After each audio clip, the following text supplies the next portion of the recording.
Hi, welcome or welcome back to MQ Sews. I'm Emma. Today's video is part of the So Bold Vloggers tour, so hopefully you're interested and you keep watching.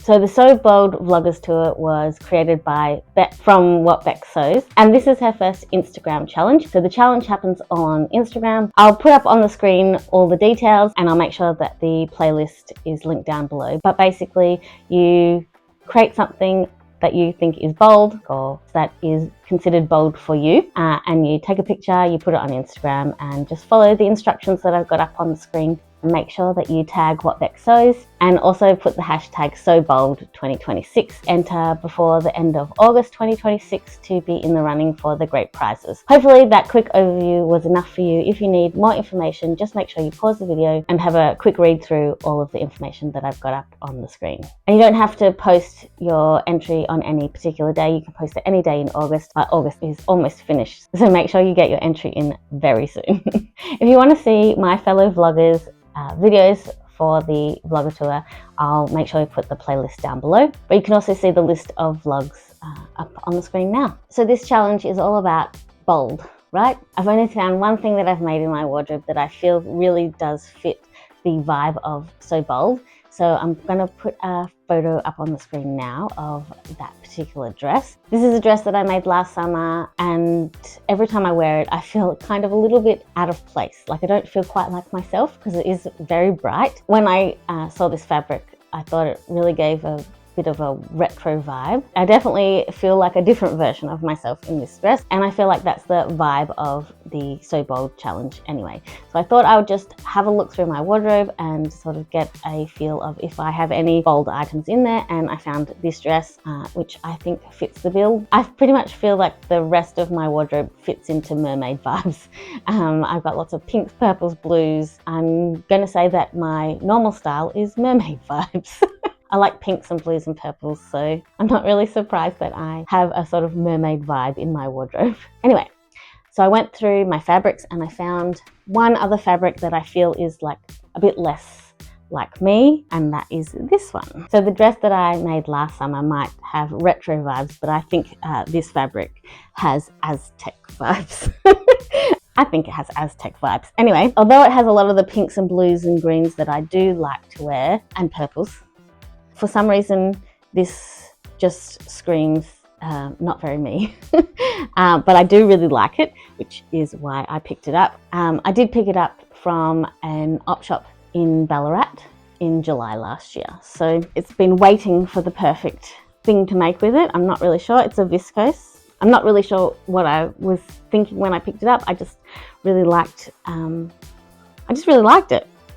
And I still really like it. So I think it would be nice if I made something up for this challenge in this fabric. I'm not sure I'll get it finished in time because we've had a little bit of sickness in our family, and so I'm only filming this as I'm supposed to actually be posting it. So this is going to be a hopefully quick one to edit for me, and hopefully I won't have the video out to you too late. So that's the fabric, and there's about 2.5 meters there. I haven't measured it recently, but that's what I remember vaguely from when I bought it. So I just went through my patterns because I don't want to buy any new patterns. I'm going to share with you what I think this fabric could become with one of the following patterns. So the first one is the Mabel dress. I made this pattern earlier this year for the first time. I do need to make a couple of adjustments, but I like how that dress turned out. This fabric could look great in that dress, as a dress, not as a blouse. I didn't like the blouse. Originally I did make the blouse. I was making it for Sew April blouse, but I hated it, and so I turned it into a dress, and I love it now.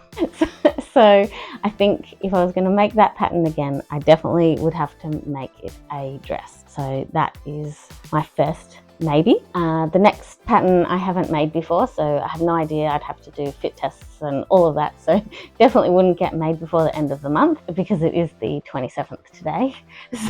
So yeah, there's no time really for me to do fit tests and all of that. But the next pattern that I think might suit this fabric is McCall 7969. I've seen Katrina from Create Something Pretty make this one up before, and I really like the dress on her, so I think it could look okay on me. But yeah, I think I would definitely have to do a fit test before I made it up. but I think this fabric could look good as that. Another dress pattern that I've never made before that I have and want to make at some point is Simplicity 9327. I have a white ready-to-wear dress that is sort of in this silhouette, and I like how that dress looks on me, so I thought this one could be good because the white dress that I have is plain. It's a broderie on glaze, but it's plain white. I am considering dyeing that one into a navy, but I still think that having that silhouette as a plain and then as a print is completely fine. There would be a place for that in my wardrobe. So yeah, that's another possibility. And then the last dress that this fabric could potentially become is the Soliday dress. I started making sort of a fit test of the bodice last summer, so I've had a little bit of a go at just making the bodice part. The warm weather went away, so I never bothered finishing it. I needed to go up a cup size, I think, so that would require me to do another fit test anyway. But I do really like how this pattern looks. I can totally imagine this fabric in that dress, and I did come up with a couple of like blouse sort of patterns, but because I have so much of this fabric, I think it would be better to use it in a dress. So that's why I've only shared dress patterns. So I really do think that I need to make a dress out of this fabric. As a little bit of fun, I thought I would put this fabric into each of these patterns so that we can have a look what it might look like, and maybe that will help me decide which pattern I should make. I probably won't get this dress made up before the deadline for the challenge. However, I would still like to make this fabric up. I am going to put a poll up on my Instagram stories for these patterns that I've talked to you about today with this fabric, and hopefully you can all help me decide which one I'm going to make up. Obviously, I'm not going to finish it in time for the end of the challenge, but I'm looking forward to seeing what everyone else makes up. So yeah, so hopefully you head over to my Instagram. I'll pop the details down in the description. So make sure you go over there and vote, please. Let me know which pattern you think I should make up with this fabric. But that's it from me. I hope you have a creative day, and I'll see you next time. Bye.